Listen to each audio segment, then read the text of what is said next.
Chapter 1061, Whose Dream? Friday, in the dead of the night, in Audrey's bedroom. After receiving a signal, the golden retriever Susie opened the door and left by herself, slumping down outside to prevent anyone from disturbing Audrey. Audrey took the Dreamwalker's Beyonder characteristic, the corresponding supplementary ingredients, and the apparatus used for concocting the potion out from a hidden spot. Most of the supplementary ingredients came from the City of Silver, and they were things that she hadn't paid for since Little Son hadn't thought of something he needed. She concocted the potion skillfully and looked at the liquid that was dotted with darkened points of grayish-white light. She took a step back, clasped her hands, and placed them in front of her mouth as she chanted softly, "The fool that doesn't belong to this era." Just as her prayer ended, countless figures in an indescribable form appeared in front of her. Vikayaplast. They quickly swam and meshed with one another as though they were active in the sea. Above the sea were 7 pure beams of differently colored light that seemed to contain infinite knowledge. Above this 7 lustrous brilliances was an endless grayish-white fog, and above that was a towering and magnificent palace. At that moment, the door to the palace opened as a figure formed from golden light spread out its 12 pairs of wings, formed from scarlet flames, and flew down, landing in front of Audrey. The 12 pairs of fiery wings were layered as they wrapped the blonde, green-eyed girl into an embrace. Such a scene only lasted for a second or two before vanishing. It was as if she was hallucinating, but Audrey always had the feeling of being immersed in this kind of holy and lofty feeling. She calmed down and sincerely thanked Mr. Fool. With Angel's embrace, she could maintain lucidity in her dream and wake up whenever she needed to. She didn't have to worry about being engrossed in her dreams and being unable to extricate herself. This meant that she had already held the corresponding ritual for Dreamwalker, and the effects were definitely better than what it could have been. After all, not every hypnotist can obtain such benediction from a hidden existence and be embraced by a special angel such as this. Audrey, all the best. Audrey mumbled inwardly before she stopped hesitating and picked up the glass bottle, drinking down the potion inside. The potion wasn't as bad as she imagined it to be. It was a little sour, a little sweet, a little bitter, a little surreal, and a little stimulating. It was like a wild dream she could let herself loose in. Before she could feel the effects that the potion exerted on her body, Audrey was suddenly startled before she regained consciousness. She saw that the night was becoming dawn outside the window, with the sun rising from the horizon, dyeing the sky red. Within the garden, flowers were blooming, the tips of the blades of green grass shimmering with crystalline dew. It was as if Audrey had become the ruler of this world. Her consciousness floated up as she looked down upon the various scenes. Her father and mother held hands as they strolled down the garden trail, taking in the fragrance as they bathed in the morning light. Having worked through their differences, her 2 brothers, Hibbert and Alfred, rode on horses and brought servants along with them. Laughter accompanied them as they entered the woods, competing against each other for a more successful hunt. The ambassadors, or special representatives of the various countries like Fasak, Intis, and Fainapotter, signed an agreement at Lowen-Sodella Palace, announcing to the world that a war wouldn't happen, thus dispersing all the dark clouds in the sky. The smog situation in Backland improved. Every company's factory had passed the double review of the Alkaline Industry Inspector and National Atmospheric Pollution Council, and they had promoted such standards to other countries. Maximum working hours and the basic labor environments for workers were guaranteed, and the development of every industry was getting better. The number of tramps had dropped to an unimaginable level, and all kinds of protective measures spearheaded by the kingdom covered everyone. There were more and more workers who could afford bicycles. On the streets, the bicycles clustered together like a huge army, driving in different directions amidst ringing sounds. Children didn't need to work in factories at a young age. They could giggle and fool around, running into classrooms with tables and chairs. Inside, they flipped open their textbooks and began listening attentively. If they didn't wish to study, it was solely of their own choice, not because they lacked the conditions. Hamamachi achach li deeper kurme, mechi deeper, meki kurmachi fehach li deeper kurmachli, hach li deeper, me hach li deeper bechachli. Women were no longer discriminated against due to their gender. Even a laundry maid could rely on studying to obtain knowledge and find better jobs. There were reporters, teachers, policewomen, soldiers, miners, and civil servants, seen in every walk of life. All kinds of mechanical items appeared on the streets and alleys, bringing the people convenience and joy. In the square in front of the Evernight Cathedral, pigeons flew up and landed. People were either sitting or playing the accordion, fully enjoying their lives. This was Audrey's dream for the future. Unaffiliated Beyonders didn't have to worry anymore. As long as they received a checkup of their physical mental condition, they could walk openly and use their Beyonder powers to earn money in a legal way. This is really wonderful. If it weren't for me being clear-headed, I would have lost myself to this. I would have descended from my commanding position in my consciousness, taking a stroll with my parents, hunting with my brothers, and occasionally going to school to teach children. I would often work hard for the extension of the world's peace. Audrey stared at the dream, feeling a bout of poignancy. She then felt her astral projection rise once again, breaking out of the confines of the hazy world. She saw that her dream was like a huge bubble that grew out from the island of consciousness while silently enveloping it. The air bubble was surrounded by a gray fog. From afar, she could vaguely see other air bubbles, and below them were their corresponding islands of consciousness. Deep within the gray fog was a silent, undulating, shimmering, wavy, illusory sea that seemed bottomless. The sea of collective subconscious. This is the scene of a mind world for a dreamwalker. Only from manipulator onwards is one really able to interfere with the sea of collective subconscious. Audrey nodded in enlightenment and retracted her gaze. Without staying any longer, she forcefully escaped from her dream. Her vision returned to normal immediately as it remained pitch black outside. Only the street lamps around the garden were emitting light. She then cast her gaze on the full-body mirror in her bedroom. She felt that she didn't seem too different from before. Only when she observed carefully did she realize that her pair of green eyes were becoming more limpid and deeper, as though they could reflect the souls of others. Closing her eyes and taking in the knowledge brought by the potion, Audrey quickly grasped the core power of Dreamwalker. By guiding and controlling a dream, she could obtain information and affect the enemy. There were two aspects. First was guidance, which was similar to Nightmare of the Evernight pathway, by using the different changes in a dream to guide a target into revealing one's deepest secrets. The difference was that a nightmare could forcefully pull a person into a dream. However, dreamwalkers weren't capable of doing so unless they were combined with hypnosis. The second was alteration. By modifying a target's dream, one could influence a target over a long period of time, changing them and making them do things they wouldn't usually do without them realizing it. The principle behind such an alteration used a dream as the incisive points and the astral projection as a point of leverage, slowing, contaminating the target's soul body before affecting the body of heart and mind, planting it deep in the subconscious.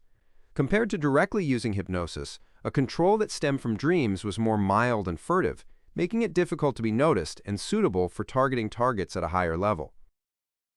From the looks of it, most matters that involve love at first sight might have had a few hidden cases that were a result of dream alteration. Yes, amongst many popular best-selling novels, the female lead often dreams of a figure and spends a beautiful, romantic time with him. Therefore, when they encounter the male lead who's similar to the figure in their dreams, they will quickly succumb to them and have a strong penchant for love. Audrey recalled the novel she read in the past and suddenly found it amusing. To her, be it guidance or alteration, they weren't an essential enhancement over hypnosis. Instead, there was another Beyonder power that she liked even more. It was dream traversal. Noffer. This made her body turn incorporeal, as if she was an elf in a dream or a dreamwalker. Not only could she directly hide in someone else's dream, but she could also jump from a dream to another dream, completing a blink in the physical sense. The restriction of such traversals was that the distance between two dreams couldn't exceed 500 meters, and they had to belong to intelligent creatures. In special environments, this can effectively hide myself. Why didn't Hungervie and Rambus directly affect me through dream alteration? Because this place is protected by the church. The Evernight pathway is also skilled in the domain of dreams. Audrey thought as she began converging her spirituality. In the ancient palace above the fog, along the long bronze table, Klein sat a few seats diagonally across from Leonard. Leonard leaned back in his chair and asked lazily, "Why are you suddenly looking for me?"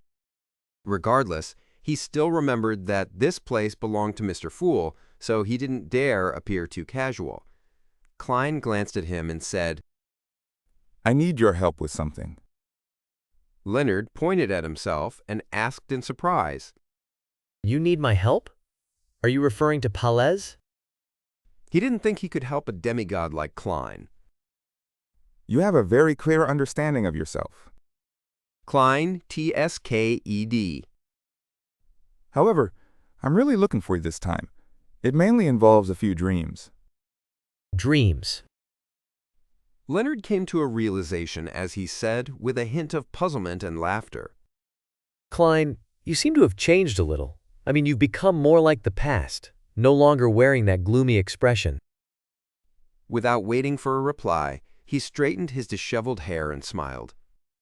That's a good thing. Well, I'm still quite good at dreams. Who do the dreams belong to? Without batting an eyelid, Klein replied, A Loan soldier from more than 100 years ago, a fourth epic aristocrat, an ascetic from the third epic, and an elf and giant from the second epic. Leonard asked, with his green eyes wearing a blank look, wondering if he had heard wrongly. What? Ignoring the elves and giants from the second epoch, even the nobles of the fourth epoch had to be from particular beyonder pathways and to have become saints before they could survive to this day. It can't be that they're all angels, aside from that Loian soldier, right? Entering the dream of angels. I think it's better to find Old Man. Leonard's thoughts churned instantly as though he was in a dream. Chapter 1062. Teaching Online. Klein glanced at Leonard and smiled. The targets aren't demigods. They've only lived, to this day, due to some sort of influence. This is also the secret I wish to discover through dreams. He deliberately emphasized the word lived. Without waiting for Leonard to respond, Klein continued. The aristocrat from the fourth epoch is a member of the Zoroast family. You might be able to use his dream to learn more about Palez Zoroast. Old Man's descendant. Leonard's heart stirred as he looked forward to the proposal that Klein raised. Although he had gotten along rather well with Palez Zoroast and gradually built some trust in this angel, he still held the most basic level of vigilance against him. After all, he was an outsider who lived in his body. At that moment, Klein added, For now, don't mention this matter to Palez Zoroast. Do you think I'm such an unreliable person? Leonard grumbled inwardly as he replied. There's no need to remind me. Seeing that Leonard had agreed, Klein smiled and said, Get me a few drops of your blood when you return. This is necessary to explore the dreams. He didn't specifically mention how to give the blood to him. After all, Leonard knew at least two methods. Firstly, he could sacrifice it to Mr. Fool and request that he bestow it to the world.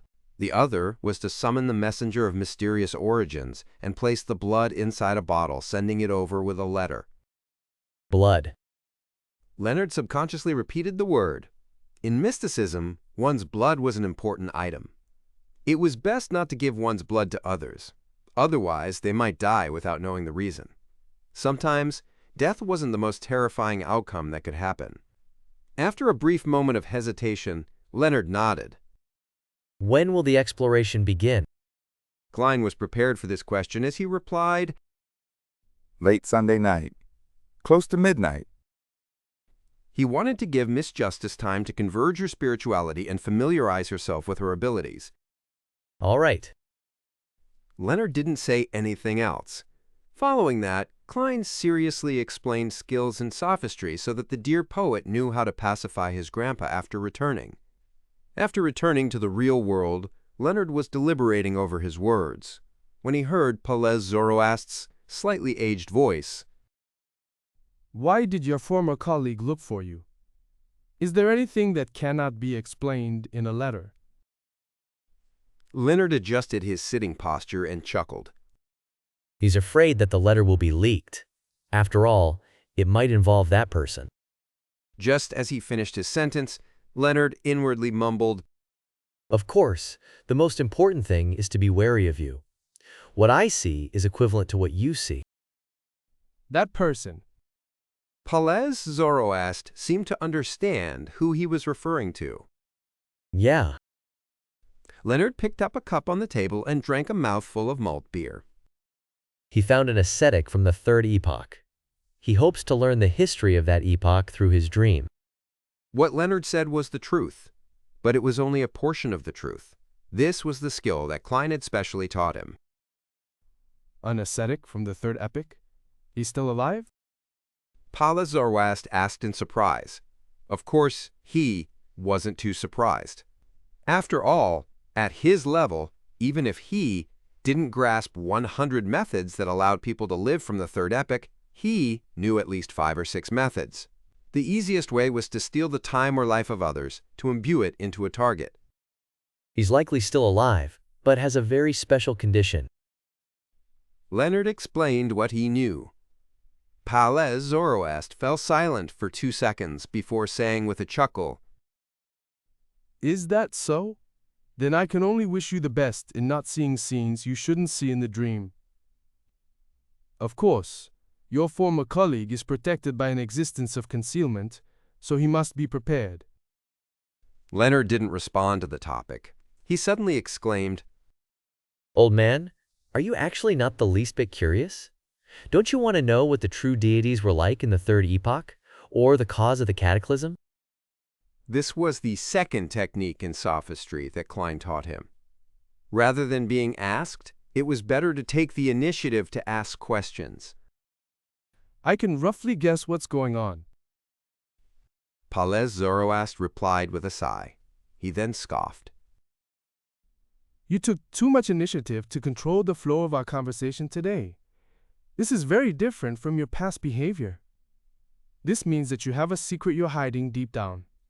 Not bad, it's much better than the past. At least it's not something that can be seen through at once. Leonard's expression froze. Palez immediately chuckled. See, I just gave it a try, and you exposed yourself. You still lack training. Your former colleague is really Tesk. Leonard could only respond with a dry chuckle. He put down his cup and leaned forward.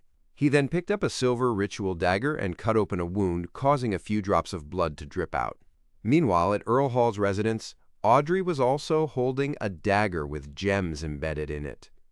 She was preparing to fulfill the promise of providing help for free. She moved the tip of the dagger towards the back of her hand. The pain is very mild. The pain is very mild. As she hypnotized herself, she exerted force and tore open a wound. It was currently impossible to tear her skin without using strength, even if she didn't reveal her dragon scales. On Sunday night, after attending a ball, Klein returned to 160 Bokeland Street. He made up an excuse that he was feeling tired and needed to sleep early. In the wee hours of the night, he got out of bed, set up a ritual, and summoned himself. After some work, he sat in the seat that belonged to the World Gehrman Sparrow. He confirmed that once the summoning ended, he could use the gray fog's level and standing to forcefully extricate himself from Grozel's travels. At that moment, in front of him were 3 metal bottles and a silver mask. The former was filled with his, Leonard's, and Audrey's blood, while the latter was sacrificed by Miss Justice ahead of time. As she knew that Mr. Starr would be involved in the exploration of the dream this time, she planned on wearing lie the entire time to mask her face and avoid her identity from being uncovered. After examining it for a while, Klein made the hard-covered, deep brown Grozel's travels to fly out of the junk pile and land on the long bronze table. At the same time, he placed the unshadowed crucifix into his body. Following that, he pulled Justice Audrey and the Star Leonard above the gray fog. 2 dark red beams shot up at the same time, forming rather blurry figures. Audrey and Leonard cast their gazes at the bottom of the long, mottled table, and sized up the items in front of Mr. World. Then, their attention was drawn to the ancient book. Audrey's eyes darted around as she curiously asked, Our exploration this time is related to this book? Yes, our targets are inside this book. Klein replied with a smile. Inside the book? Leonard asked in surprise. Even though he was a red glove and had also read a large number of supernatural case files, he had never heard of communicating with characters in a book. Klein nodded slightly and said, Yes, this is a magical book. Inside it, there is a world that was envisioned. What happens in that world becomes the book's contents. Envisioned? Audrey acutely grasped a key phrase, linking it to its synonyms.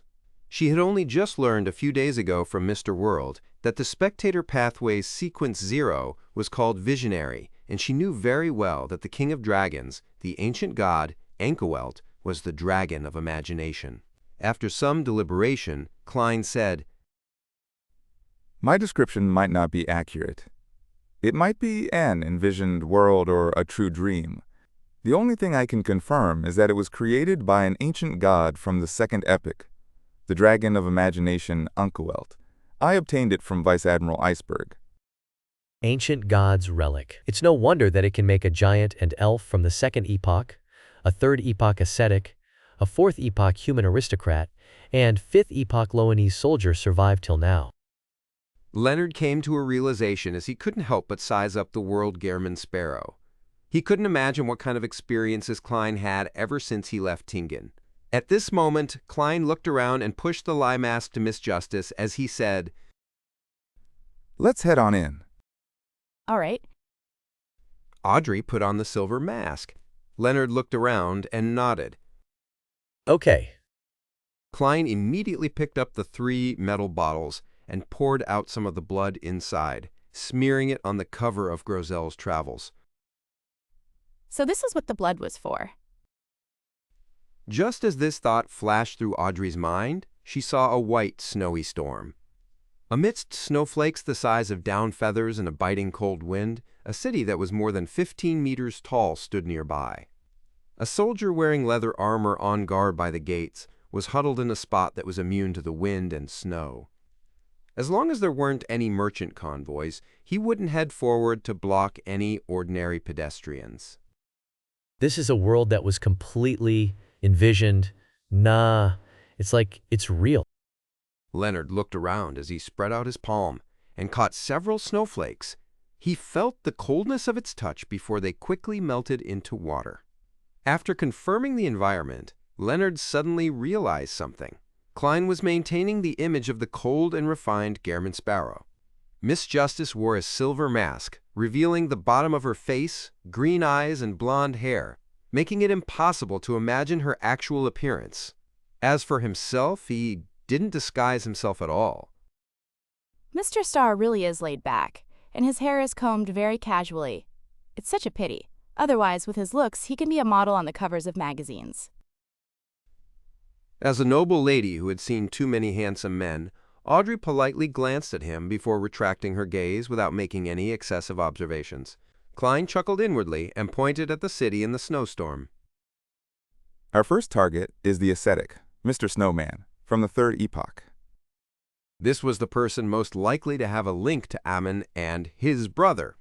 According to Klein's plan, after Snowman would be the 4th-generation aristocrat, Mobet. This was because Giant Grosel and Elf Ciatus involved matters at much higher levels, and there was a high chance of there being an accident. Therefore, it was safer leaving them at the end of the schedule. After the exploration of the 4 people's subconscious via their dreams, they would then enter the sea of collective subconscious in search of any possible secrets. Chapter 1063, The Lord's Left Hand. In a rather remote spot in Pisode City, there was a building made of stone.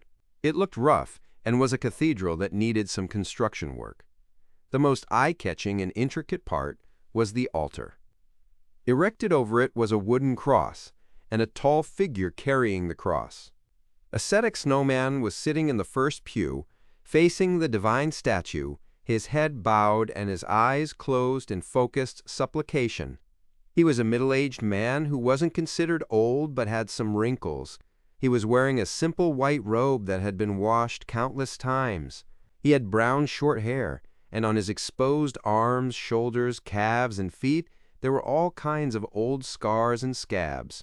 At that moment, 2 men and a woman appeared at the cathedral entrance. The men were dressed in black robes that were completely different from the surroundings. One was wearing a vest and half-top hat with a formal bow tie, and the other casually wore a white shirt. The former had a pronounced outline with a cold expression, while the latter had black hair and green eyes. He looked pretty good, exuding the romantic air of a poet. The lady was wearing a long white dress that was tight at the waist with frilly designs at the sleeves. Lacy flowers were sewn in a meshed manner at her chest. She wore an intricate silver mask, revealing a pair of emerald-like eyes, her high nose, her lip-glossed lips, and lower half of her face. It prompted anyone who laid their eyes on her to imagine how beautiful her actual appearance was. They were extremely attractive. It was the same regardless of the angle one took. However, the passers-by and few members of the congregation and the praying ascetic didn't even give them a look, completely ignoring them. This was a combination of hallucination and psychological invisibility. Audrey was already in operation mode, no longer showing any curiosity. She swept her gaze and said in a gentle voice, What's most important now is to get Mr. Snowman to sleep. Otherwise, we'll have to wait until tonight. "The night in this world." Relax. It's trivial. Leonard replied with a smile. Compared to Miss Justice, who had only experienced a few supernatural incidents, as a nighthawk, he was already too used to such things. He was very composed and even wanted to joke with Klein. Of course, he didn't know that Miss Justice had recently hypnotized a demigod. Klein glanced at his former teammate. Then let's begin.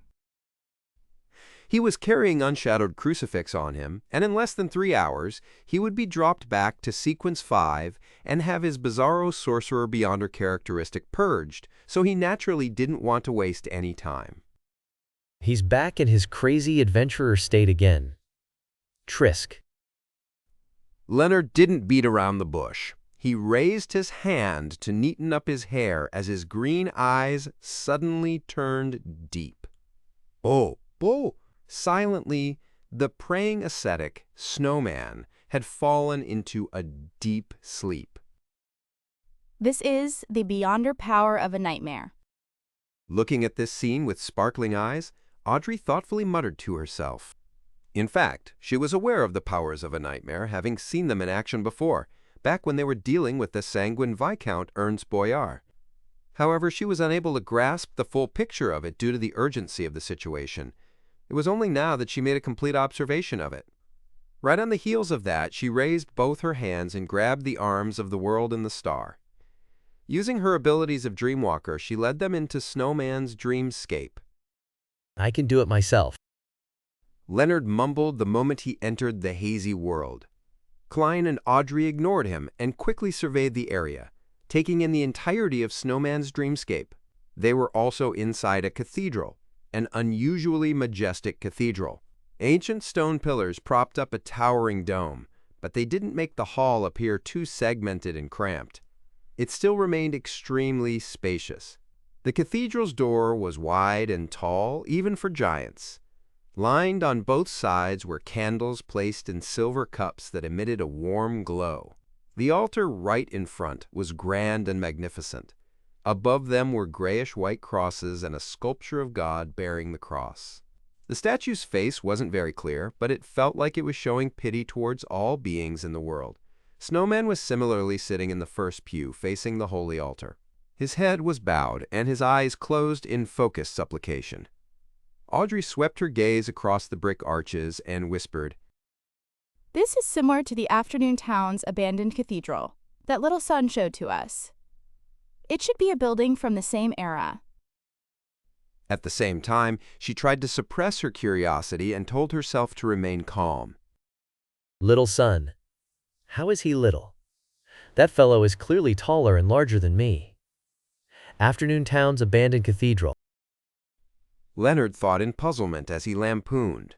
When he joined the tarot club, the son Derek had long returned to the City of Silver. Although he would occasionally mention the exploration of the giant king's court, he didn't conjure any of the corresponding images. Indeed. Klein retracted his gaze and agreed with Miss Justice. Then he said to her, Try to guide Snowman's dream and get him to reveal the important information in his subconscious. Focus it on the kings of angels. This mission could be accomplished by both a nightmare and dreamwalker. The reason why he had Miss Justice do it was because he wanted to give her a chance to digest the dreamwalker potion. After all, Leonard had already passed that stage. And no matter what, in matters that involved the subconscious, Beyonders of the Spectator pathway were definitely more professional. The way they carried it out would be more precise and effective. It was only then that Leonard realized a problem. Miss Justice's abilities involved the domain of dreams. This meant that she had already advanced to Sequence 5 Dreamwalker. Quote, isn't that too fast? Leonard was secretly surprised and in disbelief. He remembered that Miss Justice had mentioned it during their exchange when he joined the Tarot Club. It hadn't even been a month since she became a hypnotist, and now only 3 months had passed. She had indeed tried to purchase the ingredients needed for her advancement at the tarot gathering, but to completely digest the hypnotist potion in 4 months is shocking enough. Leonard's mind raced as he had a baffling feeling that the pride of becoming a Red Gloves captain, a quasi-high-ranking member of the church, a Sequence 5 spirit warlock, was gone. While his thoughts were running wild, Audrey tersely acknowledged the request and took a few steps forward to stand beside Snowman. Illusory ripples suddenly appeared in her jewel-like eyes. Those ripples constantly sank deep into the depths, returning to the darkness and tranquility. Invisible ripples emanated out as the altar in front of the cathedral suddenly turned blurry. These magnificent objects, along with the cross and the divine statue, warped and suddenly unfurled, emitting lights and shadows that weren't considered too intense. The light and shadows intertwined into a 3-dimensional portrait of a towering mountain range. The main peak reached high into the clouds, but the white cloud didn't dare to conceal the main peak as it automatically separated around the peak's 2 sides. On the peak of the mountain stood a huge cross that was even taller than the mountain. In front of it stood a majestic figure that was covered in layers of stacked halos. 2 winged, 4-winged, and 6-winged angels were either holding bugles, playing the harp, or playing flutes, dancing around the majestic figure as they sang and extolled. 8 blurry figures with 12 pairs of wings surrounded the majestic deity. Some fell to the ground beside his feet, leaning against him as if completely relying on him. Others floated on both sides, awaiting his orders. This was a scene that Klein had seen before. He knew that the deity was the ancient sun god, and he knew that the figures with 12 pairs of wings on their backs were the kings of angels. At that moment, Snowman opened his eyes and looked at Justice Audrey. As if teaching his student, he solemnly said, Only the Holy Spirit can truly serve the Lord. This is the goal I've been chasing my entire life. I see the Lord standing above the infinite radiance, benevolence scattering over his kingdom and the land. Around him are 8 kings. The dark angel was the first angel created by the Lord. He is his left hand, his proxy, and the deputy of heaven. The angel of imagination is the Lord's eldest son. The Lord said that in a distant future you will become the Savior of all life. The angel of time is the Lord's second son. The Lord said that you are a God of trickery and a God of mischief, the light at the dawn of the apocalypse. The white angel, wind angel, and angel of fate are loyal followers of the Lord, firm, brave, honest, having been that way from the time when they were weak till they became strong. The wisdom angel was sanctified due to his redemption from being penitent and contrite, completely opposite from the ones who fell after eating the fruit of sin. The war angel is the Lord's rage, the Lord's punishment. His appearance over the land means war is at hand. From the looks of it, this ascetic has never been to the ancient sun god's divine kingdom, nor has he ever seen a king of angel. What he's describing is probably from religious canon. In other words, what he says is what the official text says. From the looks of it, Dark Angel Sasrir was really the leader of the kings of angels. He was most trusted by the ancient sun god, and was called the Deputy of Heaven. Yet such an existence was, bewitched. I wonder what his outcome was in the end, and why there aren't any traces of him to date. Klein seriously listened to Snowman's description and had a clearer understanding of the kings of angels. He never expected that the ancient sun god would predict that Adam would be the savior. This left him somewhat puzzled. So these are all the 8 kings of angels. Leonard listened attentively as well. This was something that Old Man Pelez hadn't told him in detail before. It was a real secret from ancient times, something that happened before the cataclysm. Audrey had seen the mural of the 3 kings of angels eating the City of Silver creator. Through the corresponding images, she had matched them to the eternal blazing sun, the Lord of storms, and the God of knowledge and wisdom, so she wasn't too surprised. She turned her head and looked at the world and the star, calmly interpreting the hidden meaning behind those sentences. According to what Mr. Snowman said, the Dark Angel was created. The 3 kings of angels, White, Wind, and Fate, had followed the ancient sun god from a weak stage until they slowly empowered themselves. The weak stage here probably refers to sequence 4. The wisdom angel should be an outsider who joined later, and he might have been from an opposing faction in the beginning. When he heard Miss Justice's words, Klein suddenly remembered a name. It was the Dragon of Wisdom, as mentioned in the City of Silver's myths, Herabergen. He then nodded, indicating for Miss Justice to continue. After Snowman recited some related scriptures, he suddenly solemnly said, Our diocese has cultists who believe in the Evernight hiding within it. These are the orders from the kings. Chapter 1064, Drawing Closer. Cultists who believe in the Evernight. Upon hearing Snowman's words, the 3 present were more or less thrown into an awkward situation. Klein, Audrey, and Leonard all had a certain relationship with the Evernight goddess. One was a standard cultist who believed in the Evernight. The other wasn't only a cultist, but a quasi-high-ranking member of the cult, an elite team leader. The other was even worse, a blessed of the evil goddess. Ahem. From the looks of it, the Church of Evernight appeared earlier than what the historical records stated. They can be traced back to a long time before the cataclysm. However, it existed in the form of a secret organization. Klein cleared his throat and did a simple analysis, breaking the sudden silent mood. Audrey pursed her lips and nodded. She continued guiding Snowman's dreams, letting him reveal the information related to the King of Angels in his subconscious. Unfortunately, Snowman was only a Sequence 5 ascetic. He would be considered a quasi-high-ranking member in the 5th epoch and would be able to come into contact with several important figures and historical secrets. However, before the cataclysm, a Sequence 5 didn't enjoy such a status. He wasn't even able to enter the Divine Kingdom, so he naturally knew little about the kings of angels and the ancient sun god. What he knew was limited to what was written in the various religious canons. However, Klein keenly noticed that he had mentioned something. There were traces of the remnant giants in the Northern Ridge mountain range.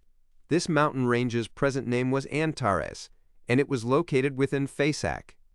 It made it easy for him to associate this information with the people of Fasak, claiming to be descendants of giants, how the god of combat was a giant, and other information. Seeing that there was no connection to the kings of angels, Audrey switched to guiding Snowman's dream into presenting what was most important and influential to him. The majestic cathedral they were standing in began to shake as changes silently happened. In just a few seconds, the cathedral's scale shrank. Outside was a square that had been renovated. Snowman knelt in front of the cross and divine statue, his body bathed in pure sunlight. A blurry figure in simple priest robes appeared beside him, speaking with a loud and solemn tone. Are you willing to choose the path of an ascetic, to give up love, to distance yourself from indulgence, to not wield power, to train your mind and to temper your mind, allowing you to approach our Lord by entering heaven one step at a time? Snowman devotedly kissed the ground and said, I'm willing to choose the path of the ascetic. I'll give up love, distance myself from indulgence, not wield power, train my mind, and to serve the Lord. It will be so forever and ever from this day forth. It will be so forever and ever from this day forth. The more Snowman spoke, the more resolute he became. In the end, he solemnly repeated his promise. This is the one thing that left the deepest impression on him and has resulted in the deepest effects on him. Audrey turned her head and said to the world and the star. Thinking back on Snowman's past performance and recalling how he never gave up on his beliefs, nor stopped his ascetic training despite being stuck in the book world, Klein nodded gently and sighed. He is a true ascetic. Audrey retracted her gaze, and after guiding Snowman to present something that was more important to him, she returned to the world and the star and said in a gentle voice, There shouldn't be much left. Klein glanced at Snowman and said, Let's go to the next spot. Inside a house in Pasote City, Mobet, with his brownish-yellow hair, dark brown eyes, high nose bridge, and thin lips, was wearing slightly furry pajamas. He laid on a bed that was half high and half low as he stared at the ceiling, muttering to himself. Winter year is much colder than usual. It's starting to snow. Although it's almost noon, I don't want to get up at all. Ciatas, why does an elf like you insist on sleeping in? You even pressed your hands and feet on me. I really miss being single. I could roll around freely in bed. Every corner will be mine, unlike now, sigh. On the bed, elven songster Ciatas leaned her body sideways while sleeping comfortably. Not only did she occupy nearly half of the bed, but she also left a large amount of space on her side, as her body clung close to Mobet. She left one arm and leg on him, squeezing Mobet to a corner of the bed, almost to the point of falling off. After pulling up the blanket that was pinned down, Mobet sighed and closed his eyes, preparing to sleep again. Then he really fell asleep. In his dream, he sat at the bar counter, alternating between sipping hard liquor and gulping down beers. He didn't return home, as he claimed he would wait for Ciatas to come, begging him to return. Is this the aristocrat from the fourth epoch? At the entrance of the tavern, Leonard glanced at Klein. Klein gave a clear answer. That's right. Mr. Starr's tone and actions suggest that he's more nervous than before. He seems to care a lot about this aristocrat from the fourth epoch. According to the information given by Mr. World, a certain person that Mr. Starr knows might have seen the second blasphemy slate, and that's an extremely ancient divine artifact. Although I can't eliminate the possibility of seeing it in the fifth epoch, powerhouses of the fourth epoch are more likely to have a chance of coming into contact with such matters. So this aristocrat from the fourth epoch is related to the person Mr. Starr knows. Audrey grasped certain matters through fine observation and interpretation. With this as a premise, she quickly came to a conclusion. Mr. Starr would step forward and suggest that he would guide the dream. As expected, the fourth epoch revered asymmetrical beauty, but such attire really made me uncomfortable. Leonard teased before looking at Miss Justice and the world Klein Moretti. Let me do it this time. Audrey replied with a brisk tone and smile. All right. This was a development that Klein was happy to see. He naturally wouldn't stop it. That wouldn't be an issue. Leonard then tugged at his collar and walked to the bar counter in a few steps. He sat beside Mobet and ordered a local Sanguine beer. Noor, he gulped and suddenly said, You look like a member of the Zoroast family. Everyone here knows that. No, not just humans. Mobet took a sip of his alcohol and continued looking forward. Leonard smiled and shook his head. Let me introduce myself. I'm a student of Palace Zoroast. He planned to use this identity to pull strings and reduce any sense of reluctance Mobet would have, making it easier for him to continue guiding him. Indeed, the person Mr. Starr knows is also a fourth epoch aristocrat, a member of the Zoroast family. I wonder what level that person is. So Mr. Starr is secretly a student of a certain important figure. No, he said that without complete confidence. A self-assumed student. Audrey validated her guess as her smile became more obvious. After hearing Leonard's self-introduction, Mobet finally turned his head and sized him up. He scoffed and said, Student? More like the target of parasitizing, right? Leonard's expression froze.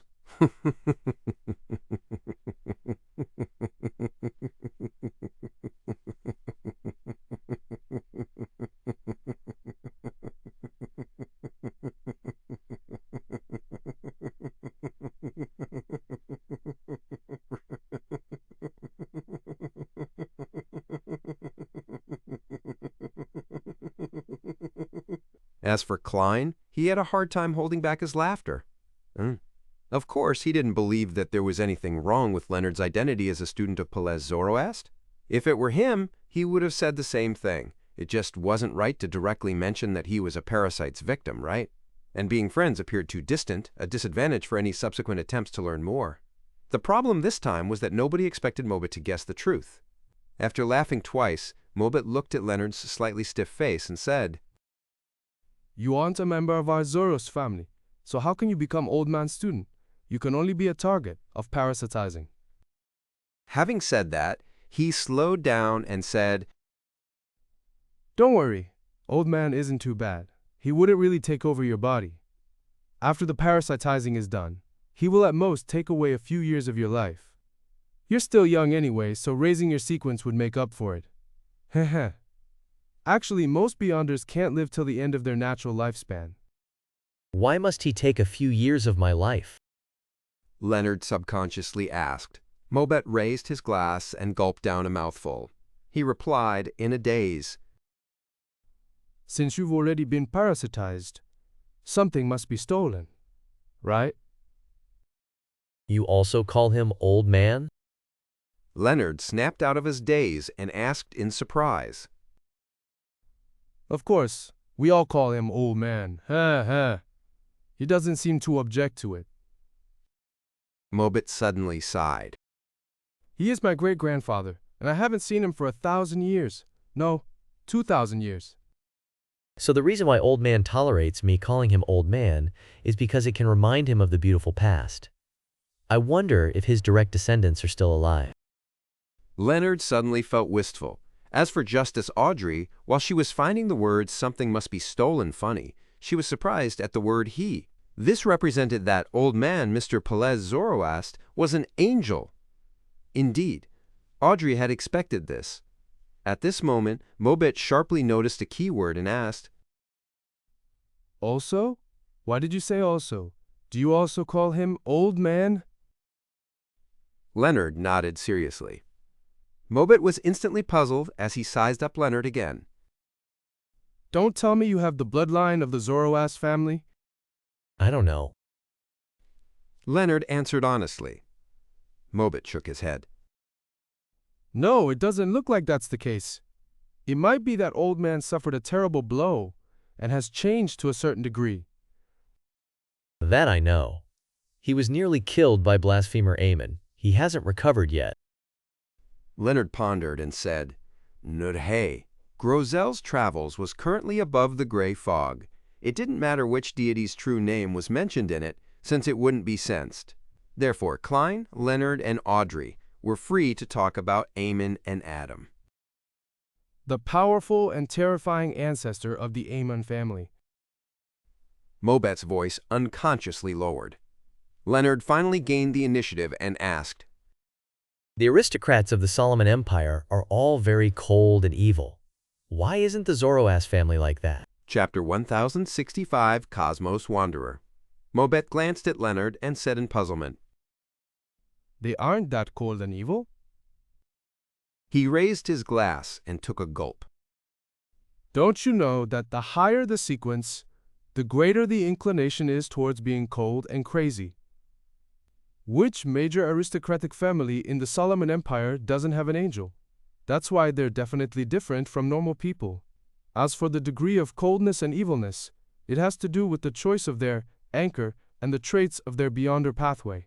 I don't know what my great-grandfather's situation is. I only know that he's very kind and amiable, and the way he speaks and acts is rather casual. In addition, the rules set by His Majesty have a key point is harmony. If all the aristocratic families have the same style, he definitely wouldn't be satisfied. The first reason given was something I expected, but the second reason is a little unexpected. but it's quite funny. Was the Black Emperor of the Solomon Empire trying to get himself diagnosed with obsessive-compulsive disorder? Disharmony is actually a requirement. Without wearing too thick a mask, the corners of Klein's lips curled up slightly. At this moment, Audrey turned her head to look at him and asked the same question that she had as Mr. Starr. Anchor? All of them knew that the aesthetic taste of the Fourth Epoch was disharmony and asymmetry, and had considered it common sense, so they didn't think too deeply about why there was such an aesthetic style. Klein simply explained. To the deities, believers and faith are an anchor. So that's the case.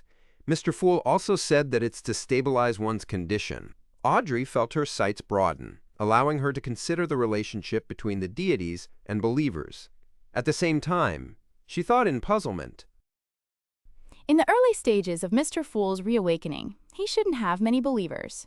Back then, what was his anchor? Leonard listened attentively as he couldn't help his expression from turning solemn. It was as though he had suddenly thought of many things. He quickly focused his attention on Mobet.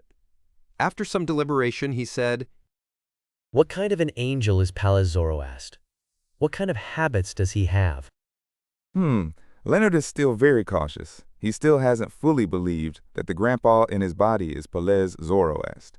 Yes, we can't rule out the possibility that the real Pallas has fallen, and that the one still alive is an impostor. To an angel of the marauder pathway, such an action is rather normal, and to a secret existence, replacing a particular identity is equivalent to possessing that identity, so he wouldn't deliberately expose the truth.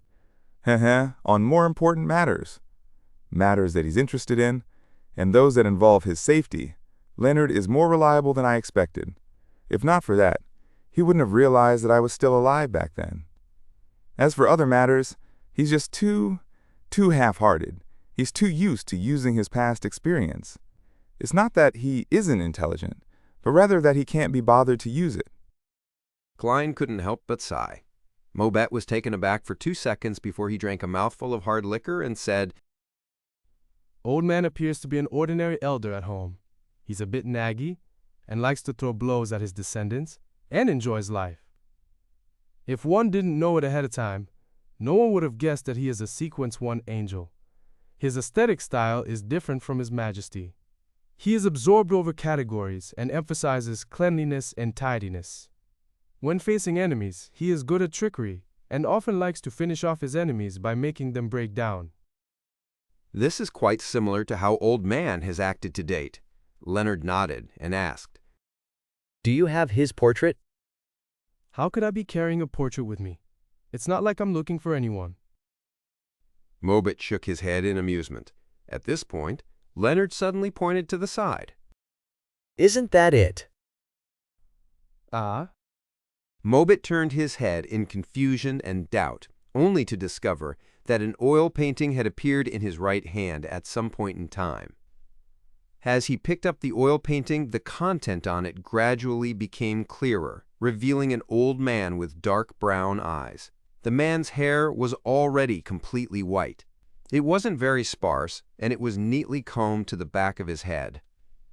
His forehead, the corners of his eyes, and the corners of his mouth didn't seem to have any wrinkles, not appearing too old. It was obvious that he looked quite good when he was young. He looked quite similar to Mobet, but he exuded a rather solemn air. I really can't tell that this is a Sequence 1 angel. Is this also because he didn't reveal his mythical creature form? Audrey tiptoed and looked at the oil painting. After Leonard memorized the contents of the portrait, he mentioned a few relevant questions related to the Zoroast family and received a satisfactory answer. The only exception was the name of the potion names of Sequence 3-0. Mobet wasn't too sure either.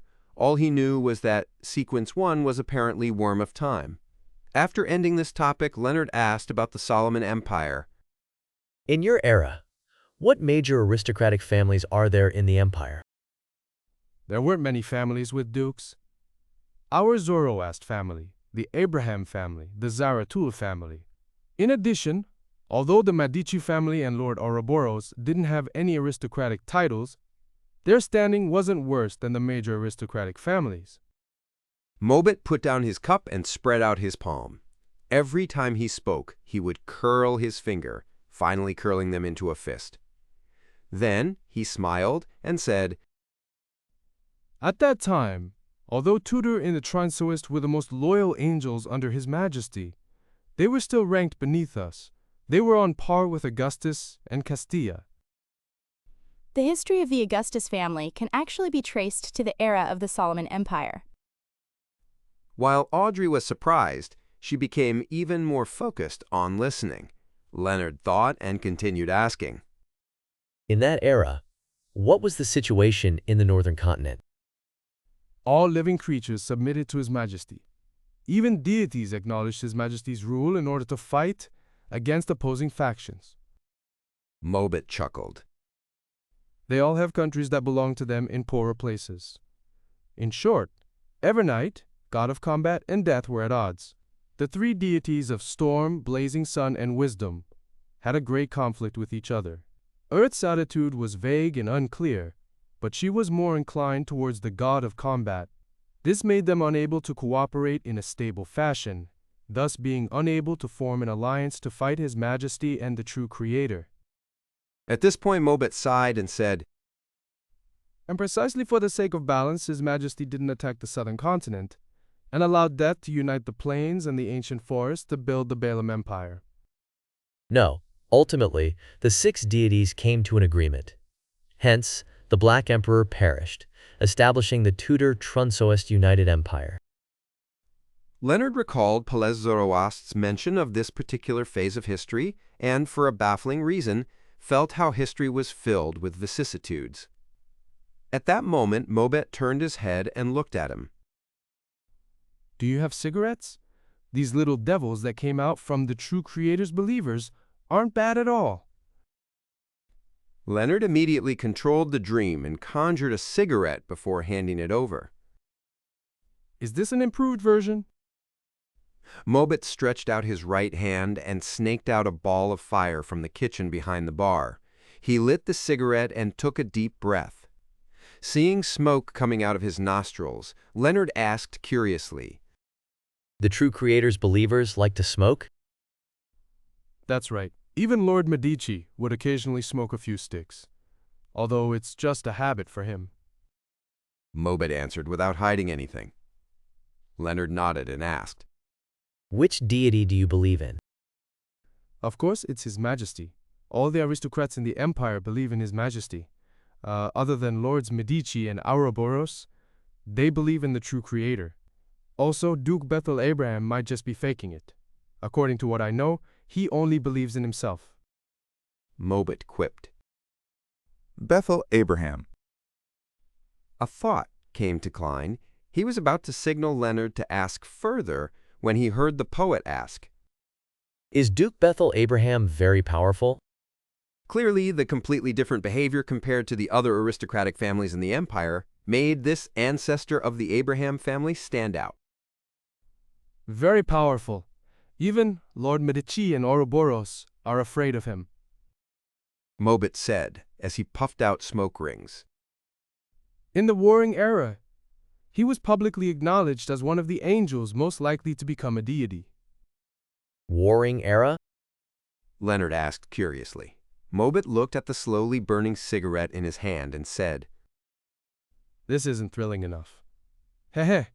The Warring Era refers to the time after the Cataclysm ended to the point when the empire was established. It lasted about 112 years. Our Zoroaster family's first angel perished in the Warring Era. Thankfully, we were helped by His Majesty before he became a god.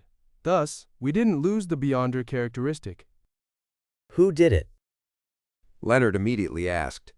Mobet shook his head. I'm not sequence 4 yet, so there are many things I'm not qualified to know. Let's talk about Duke Bethel Abraham.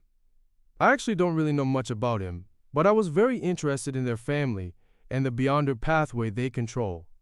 It's said that the apprentice can wander the cosmos once they reach sequence 2. There are also rumors that it's at sequence 3. Cosmos. Klein's pupils dilated slightly as he became more focused. At this moment, Mobet continued.